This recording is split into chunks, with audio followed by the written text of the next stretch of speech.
अस्सलामु अलैकुम वरहमतुल्लाहि वबरकातुहू। जिन हज़रात ने चैनल को सब्सक्राइब नहीं किया तो सब्सक्राइब करके बेल भी लाजमी दबाया करें ताकि फ़ौरन पता चल सके कौन सा वजीफ़ा आ चुका है और फिर बाद में आप लोग आराम से देख सकें। जज़ाकल्लाहु खैर। बिस्मिल्लाहिर्रहमानिर्रहीम। अस्सलामु अलैकुम वरहमतुल्लाहि वबरकातुहू।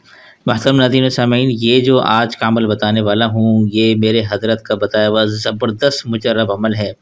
हमारे एक भाई ने व्हाट्सएप पे भी ये सवाल किया था फेफड़ों के हवाले से, उनको भी ये अमल बतलाया है मैंने। ये ऐसा ज़बरदस्त अमल है, फेफड़ों की अगर किसी किस्म की वो बीमारी है, ये इंशाल्लाह ऐसा अमल बताने वाला हूँ कि ये बीमारी जड़ से फेफड़ों की ख़त्म हो जाएगी। फेफड़े सिकुड़ रहे हैं, फेफड़ों के अंदर कोई भी मसला है XYZ, ठीक है, ये ऐसा अमल है मुकम्मल यकीन से आप करें। ये मैंने लिखा है कि मेरे हज़रत फरमाते हैं कि बदन में फेफड़ों के अलावा भी अगर किसी किस्म की कोई बीमारी होगी ना, इंशाल्लाह जड़ से ख़त्म हो जाएगी। लेकिन जो तरीक़ा आपको मैं इस वीडियो में बताऊंगा, वीडियो मुकम्मल जो देखेगा उसी को ही समझ में आने वाला ये अमल। बहुत से लोग वीडियो मुकम्मल नहीं देखते और कमेंट्स में वही सवाल कर रहे होते हैं जिसका जवाब मैंने यहाँ पर वीडियो में दिया होता है। लिहाजा भाई आप सबसे गुजारिश है वीडियो गौर से एक दफ़ा लाजमी देख लें तसल्ली के साथ, फिर आप अगर उसमें मैंने कोई जवाब ना दिया हो तो आप फिर कमेंट्स में सवाल कर सकते हैं।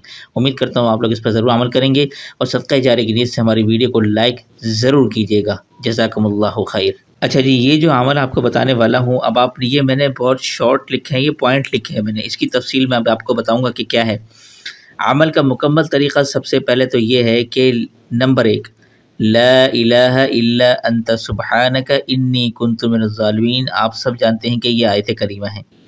ये आयत करीमा आपने पढ़ना है और ये कितनी दफ़ा पढ़ना है अब आप ये ज़रा देखते जाइए, वन बाय वन मैं आपको बता रहा हूँ। ये पढ़ना है 41 मरतबा, ठीक है, 41 मरतबा ये आपने पढ़ना है। अच्छा, पढ़ने का तरीक़ाकार क्या है वो मैं आपको समझाता हूँ। नंबर 2 पर अब आप आ जाएँ। ये आपने लेना है लहसुन का एक जवा यानी एक टुकड़ा। अब वो कैसा होता है ये मैं आपको दिखाता हूँ, ये चेक करें। ये लहसुन का एक जवा है जिसको मैंने कूटा है, ठीक है, इसे जवा कहते हैं मुकम्मल। ये मैंने इसको ये अभी सही तरह कूटा नहीं है, ये खैर मैंने अभी ऐसे ही किया है, लेकिन सही तरह से इसको कूटना है, बिल्कुल जो है ना ये चूरा चूरा सा हो जाए, किसी भारी चीज़ से इसको कूटना है आपने, ठीक है।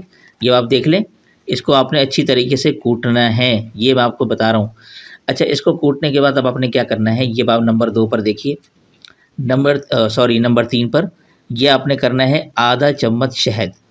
आधा चम्मच शहद जो है वो आपने इसके ऊपर डालना है, ठीक है, समझ में आ रही बात। ये जब आप उसको कूट लेंगे अच्छी तरीके से, ये आप देख लें, इसके ऊपर आपने आधा चम्मच शहद डालना है, ठीक है ना। अच्छा, आधा चम्मच शहद इसके ऊपर डाल दिया। अब डालने के बाद अच्छा, इससे पहले आपने करना क्या है ये मैं आपको बता दूं। ये जो ऊपर है ला इलाहा इल्ला अंत सुब्हानक इन्नी कुन्तु मिनज़ ज़ालिमीन, ये आपने 41 मरतबा पढ़ा, ठीक है। और अव्वल आखिर ये पहले आपको बता दूं, अव्वल आखिर 3 बार दुरूद शरीफ। कितनी मरतबा? 3 बार दुरूद शरीफ यानी दुरूद इब्राहिमी। पहले 3 मरतबा दुरूद इब्राहिमी पढ़ा, फिर आपने ये आयत करीमा 41 मरतबा पढ़ी, फिर आखिर में 3 मरतबा दुरूद इब्राहिमी। उसके बाद अब आपने क्या करना है, ये जो लहसुन का आपने ये टुकड़ा जो कूटा है इसके ऊपर दम करना है। अब दम करने का तरीका बहुत से लोग नहीं जानते, मैं आपको फिर बताता चलूँ कि आपने थुतकारना है, यानी कि लुआब के चंद कतरे इसमें शामिल हों, इसे असल दम कहा जाता है, खाली फूंक नहीं मारनी। अब आपने इस पर दम कर लिया। दम करने के बाद अब आपने आधा चम्मच शहद इसके ऊपर डालना है। समझ आ रही है बात आप लोगों को? इसके ऊपर डालना है और डालकर एक आपने करना क्या है, नंबर 4 पर नीम गरम आधा कप दूध आपने लेना है और लेकर ये आपने अपने मुंह में डालना है शहद के साथ, और ये डालकर अब आप इसको पी जाएं, ठीक है, नीम गर्म दूध के साथ इसको आप निकल जाएं, ठीक है। ये आपने करना है। अब ये दिन में आप किसी भी वक्त कर सकते हैं, ये मुकम्मल तरीका मैंने आपको समझा दिया है। ये आपने ये पूरा मुकम्मल तरीका पहले आपने करना क्या है, लहसुन का जवा टुकड़ा लेना है, इसको आपने कूटना है, कूट कर फिर आपने ये जो मैंने आपको बताया तरीका, इसके ऊपर दम करना है। उसके बाद आधा चम्मच शहद इसके ऊपर डालना है, डालकर नीम गरम दूध आधा कप दूध के साथ अब आपने इसको निकल जाना है, पी लेना है।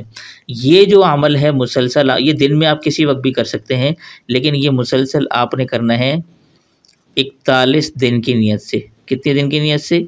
41 दिन की नीयत से करना है। लेकिन एक और बात बताता चलूँ, अब आप ख़वातीन अगर करेंगी तो ख़वातीन अपने नागे के दिनों में नहीं कर सकते, ठीक है, पाकी के दिनों को मुसलसल शुमार करना है, क्योंकि ये अल्लाह के कुरान मजीद का ये कलाम मुबारक, ये आयत है, कुरान करीम का हिस्सा है, इसलिए जो है वो आप मुनागे के दिनों में ना करें। हाँ, ऐसा हो सकता है कि जिस दिन आप नहीं कर सकते तो कोई और आपकी जगह इसको दम करके दे दे, या इसका बेस्ट तरीका ये है कि आप पाकी के दिनों में मुसलसल शुमार करें, ठीक है ना।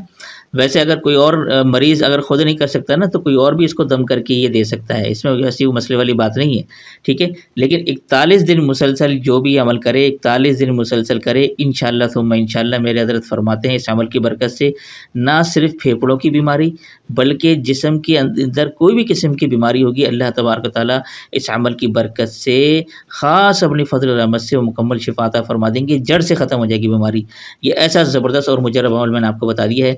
उम्मीद करता हूँ कि आप लोग इस अमल से ज़रूर फ़ायदा उठाएंगे। तो ये था आज का अमल। मैं उम्मीद करता हूँ कि आप लोग इसको सदका जारी की नीयत से ज़रूर शेयर कीजिएगा भाई। व्हाट्सएप पे शेयर करें, फेसबुक पे शेयर करें, जो प्लेटफॉर्म हम यूज़ करते हैं सोशल मीडिया का, वहाँ लाजमी एक दफ़ा सदका जारी की नीयत से ज़रूर शेयर कीजिएगा। इस वीडियो को लिंक शेयर कीजिएगा, डाउनलोड करके मत शेयर कीजिएगा, ताकि बहुत से लोग हमारे चैनल से भी वाकिफ़ हो सकें। तो उम्मीद करता हूँ इस पर आप लोग ज़रूर अमल करेंगे। तो दीजिए इसी के साथ मुझे इजाज़त, तब तक अपना और अपनों का ढेर सारा ख्याल रखिएगा। अस्सलामु अलैकुम वरहमतुल्लाहि वबरकातुहू।